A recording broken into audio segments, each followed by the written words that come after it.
তুলে ধরছি অষ্টম শ্রেণী জুনিয়র বৃত্তি পরীক্ষা বাংলা বিষয়ের সিলেবাস ও মানবন্টন। তোমরা অনেকেই বিভিন্ন সময় বিভিন্নভাবে প্রশ্ন করেছো যে বাংলা প্রথম পত্রের সাথে দ্বিতীয় পত্র থাকলে কোন কোন টপিকসগুলো থাকবে, আনন্দ পাঠ থাকবে কিনা, এবং দ্বিতীয় পত্রের কোন কোন টপিকসগুলো থাকবে।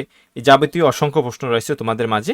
এই সকল প্রশ্নের অবসান ঘটিয়ে হাজির হয়েছি তোমাদের বাংলা বিষয়ের মানবন্টন ও সিলেবাস নিয়ে। বাংলা তোমাদের 100 নম্বরের বৃত্তি পরীক্ষা মার্কস থাকবে, অর্থাৎ 100 নম্বরে। বহু নির্বাচনী প্রশ্ন থাকবে তোমাদের 20 নম্বর, অর্থাৎ 20টা এমসিকিউ থাকবে তোমাদের। সৃজনশীল প্রশ্নের জন্য 40 নম্বর, বর্ণনামূলক প্রশ্নের জন্য 10 নম্বর এবং নির্মিতি অংশের জন্য 30 নম্বর বরাদ্দ থাকবে, অর্থাৎ সেকেন্ড পার্ট থেকে তোমাদের 30 নম্বর থাকবে। সকল প্রশ্নের উত্তর দিতে হবে এবং সময় থাকবে তোমাদের 3 ঘন্টা, এবং এক্সট্রা কোনো কোশ্চেন তোমরা পাবে না। তোমার কোশ্চেনে যে কয়টি প্রশ্ন থাকবে তোমাকে যদি বৃত্তি পেতে হয় সবগুলো অ্যান্সার করতে হবে। বহু নির্বাচনী প্রশ্ন কোথা থেকে থাকবে?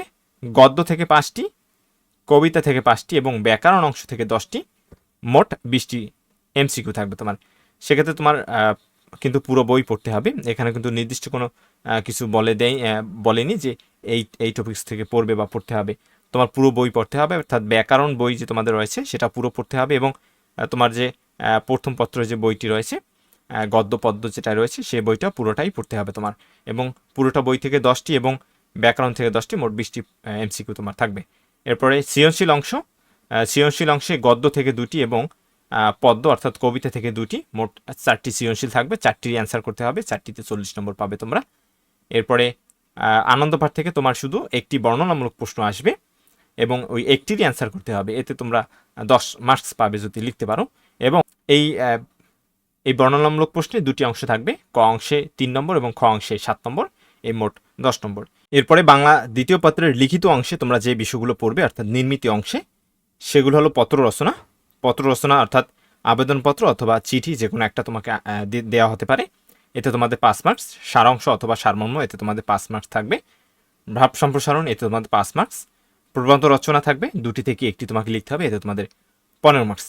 এই তোমাদের মোট 30 মার্কসের নির্মিত অংশ থাকবে, অর্থাৎ গ্রামারের অংশ থেকে তোমাদের লিখিত থাকবে। এখন এর কয়টি পর্বে কিভাবে পড়বে এই সকল বিষয়ের উপর আমরা ভিডিও দিব, তোমরা সেগুলো দেখবে। আশা করি তোমরা উপকৃত হবে, এবং তোমাদের প্রত্যেকটা সাবজেক্টের উপরে আমাদের সাজেশন থাকবে, তারপরে প্রত্যেকটা টপিক্সের উপর আলাদা আলাদা ভিডিও থাকবে, তোমরা সেগুলো দেখবে। আশা করি তোমরা উপকৃত হবে। ধন্যবাদ সবাইকে। পরবর্তী ভিডিওগুলো দেখার আমন্ত্রণ রইল। ধন্যবাদ সবাইকে।